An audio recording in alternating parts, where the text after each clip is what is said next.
ayat 3. Tetapi apa yang dahulu merupakan keuntungan bagiku, sekarang kuanggap rugi karena Kristus. Karena pengenalan akan Kristus Yesus, Tuhanku, lebih mulia daripada semuanya. Oleh karena dialah aku telah melepaskan semuanya itu dan menganggapnya sampah, supaya aku memperoleh Kristus.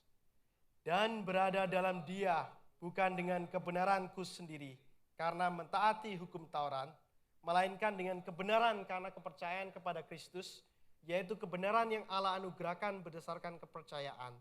Yang laki ialah mengenal Dia dan kuasa kebangkitannya dan persekutuan dalam penderitaannya, di mana aku menjadi serupa dengan Dia dalam kematiannya, supaya akhirnya beroleh kebangkitan dari antara orang mati.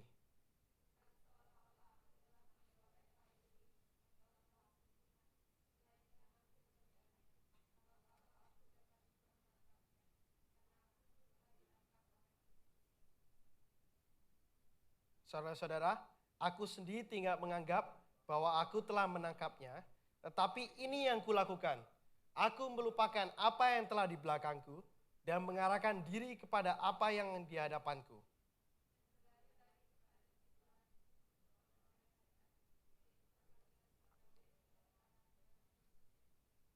Jadi di sini jelas sekali gitu, dikatakan tetapi apa yang dahulu merupakan keuntungan bagiku, Rasul Paulus mengatakan apa yang dahulu merupakan keuntungan bagiku, sekarang kuanggap rugi karena Kristus. Malahan segala sesuatu kuanggap rugi. Karena pengenalan akan Kristus Yesus Tuhanku lebih mulia daripada semuanya itu. Jadi Rasul Paulus pun memiliki devotion ini. Kasih kepada Tuhan ini dia memiliki karena pengenalan akan Kristus lebih mulia daripada semuanya itu. Jadi yang pertama yang kita bisa belajar dari Rasul Paulus adalah Rasul Paulus ingin mengenal Kristus secara keseluruhan. Dia mau tahu Tuhan itu seperti apa. Seluruhnya, nggak cuma satu.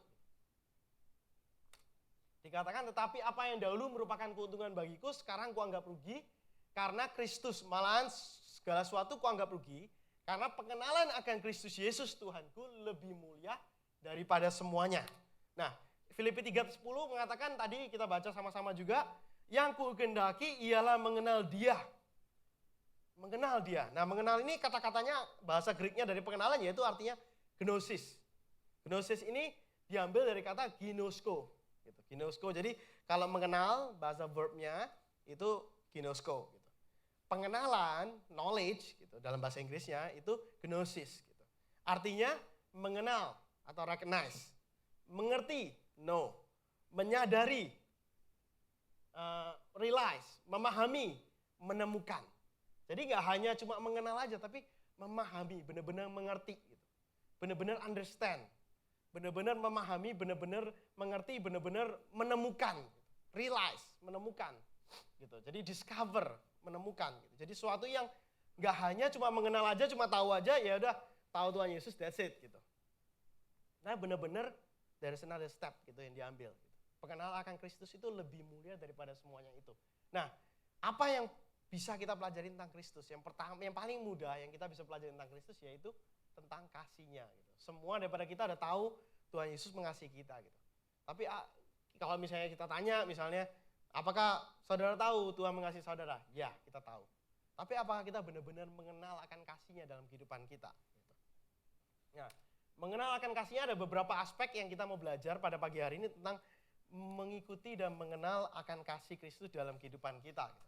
Yang pertama, ini Pastor Somi juga udah pernah bawakan, yaitu kasih Allah membuat Allah mengambil the first step. Kasih Allah itu membuat Tuhan mengambil langkah yang pertama dalam kehidupan kita. Nah, ayatnya nggak usah dibuka, kita baca aja 1 Yohanes 4 ayat 10.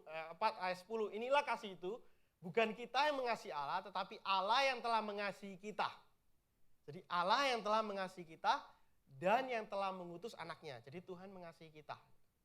Nah, kalau saudara baca doang, ya seperti itu aja gitu. Tapi di sini dikatakan, karena kasih-Nya Allah yang mengambil inisiatif. Jadi yang pertama-tama itu Allah gitu. Nah, saudara bisa bayangkan gitu, pikirin ya, baik-baik gitu. Kalau Allah yang mengambil inisiatif, berarti pada saat saudara sekalian tidur, setiap pagi, Tuhan yang memberikan inisiatif. kasihnya dicurahkan kepada saudara pada saat saudara tidak mengasihi dia, karena lagi tidur, mana bisa mengasihi orang kalau lagi tidur. Nah, pada saat itu Tuhan mengasihi saudara. Pada saat saudara memulai hari saudara, Tuhan mengasihi saudara. Pada saat saudara berada dalam sesuatu yang salah, Tuhan pun mengasihi saudara. Jadi kasihnya ini membuat Tuhan tuh mengambil inisiatif.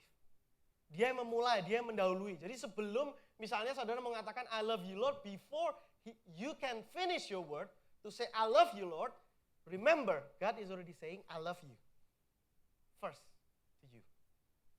Nah, seringkali kita dalam kehidupan kita tahu Tuhan mati dalam kayu salib untuk kita. That's it, that's all we know. Kita hanya tahu bahwa Tuhan mati di kayu salib untuk kita. Tapi kita seringkali nggak realize dalam kehidupan kita, nggak menyadari, nggak memikirkan, nggak menemukan dalam kehidupan kita bahwa Tuhan itu benar-benar mengasihi setiap daripada saudara. Dan mengasihinya itu sampai sedetail-detailnya, sampai dia mengatakan bahwa setiap mendahului, dia akan mendahului. Bukan kita yang mengasihi Allah, tetapi Allah yang telah mengasihi kita. Jadi Allah yang mengambil inisiatif dan Allah yang memberikan standarnya.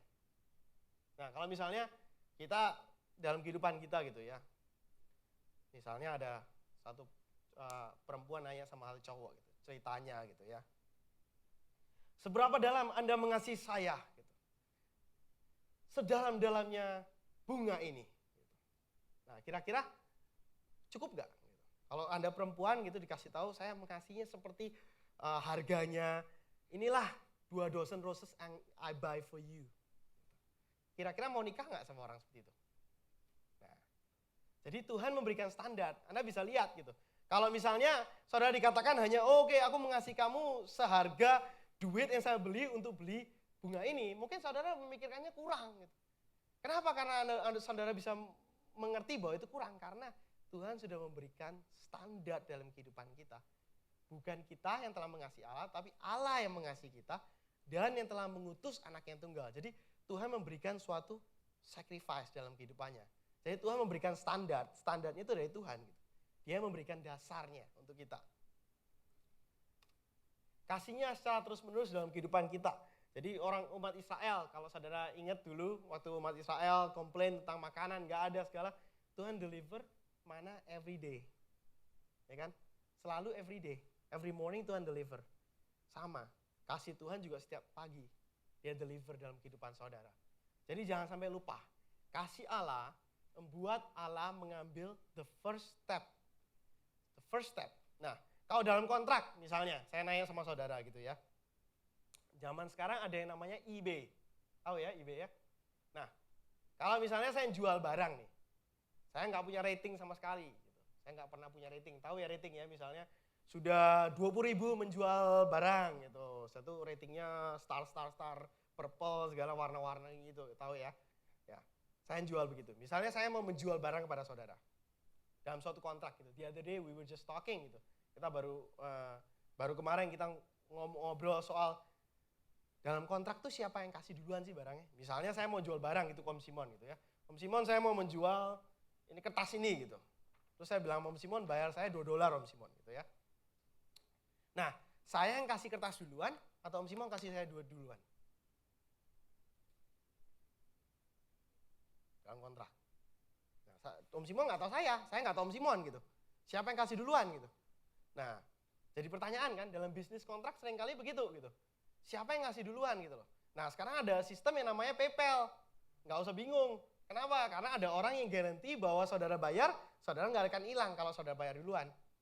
Nah, kalau saudara deliver barang itu nggak bakal hilang. Kenapa? Karena ada duit yang sudah ada di PayPal yang disediakan untuk saudara. Benar kan ya? Nah, kalau misalnya kita nggak mengenal satu sama lain, siapa yang mendahului menjadi question mark gitu. Siapa yang ngasih duluan gitu loh. Kalau saya dalam bisnis, saya jual barang, how do I know I'm gonna get the money if I have to deliver the goods? Nah, dalam kehidupan Tuhan Yesus, dalam kehidupan kita Kristen, saudara nggak perlu bingung. Because God did it for you first. Saudara nggak usah takut bagaimana dedikasi kita kepada Tuhan, karena Tuhan sudah mengasihi kita duluan. The same gitu. Dalam kehidupan daripada Daud tadi diceritakan, ada satu cerita itu 3 perwira itu memberikan segala hidupnya. How do they know? Daud nggak akan betray mereka. They don't know. But you and I know, kita tahu bahwa Tuhan kita adalah Tuhan yang setia, Tuhan yang mengasihi kita duluan sebelum kita mengasihi Dia. That's the most important thing. Kasih Allah membuat Allah mengambil the first step. Ini untuk mengenal dalam Allah, kita harus mengenal kasih Dia.